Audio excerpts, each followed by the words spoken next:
क्या देश में फिर लगेगा लॉकडाउन? 10 दिन में कोरोना मरीजों की संख्या 257 से बढ़कर 3700 के पार। अब तक इतने लोगों की मौत। देश में एक बार फिर कोरोना के मामले तेजी से बढ़ रहे हैं। पिछले 10 दिनों में कोविड-19 मरीजों की संख्या में भारी इजाफा हुआ है। केंद्रीय स्वास्थ्य मंत्रालय की वेबसाइट पर मौजूद आंकड़ों के मुताबिक पिछले 10 दिनों में मरीजों की संख्या 257 से 3700 हो गई है।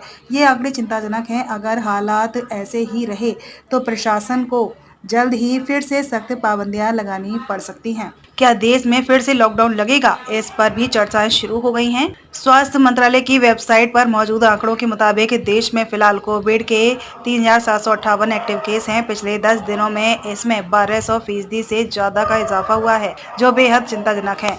22 मई 2025 को देश में सिर्फ 257 एक्टिव केस थे, जो 26 मई तक बढ़कर 1010 हो गए हैं। पिछले 24 घंटों में 363 नए मामले सामने आए हैं और 2 मौतें भी हुई हैं। केंद्रीय स्वास्थ्य मंत्रालय के आंकड़ों के मुताबिक बढ़ते संक्रमण के मद्देनजर जल्द ही सख्त कदम उठाए जा सकते हैं। सार्वजनिक स्थानों, अस्पतालों और संवेदनशील इलाकों में एक बार फिर कोविड प्रोटोकॉल लागू किए जाने की संभावना है।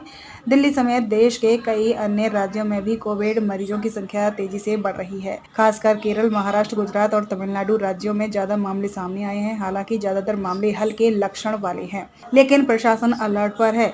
रविवार तक मिले आंकड़ों के मुताबिक केरल में 1400, महाराष्ट्र में 885 और दिल्ली में 436 एक्टिव केस हैं। दुनिया भर में बढ़ रहे कोविड संक्रमण के लिए नए तरह के ओमिक्रॉन वेरिएंट जिम्मेदार है, खासतौर पर JN.1 वेरिएंट के सबटाइप LF7 और NB.1.8 इस समय ज्यादा फैल रही है।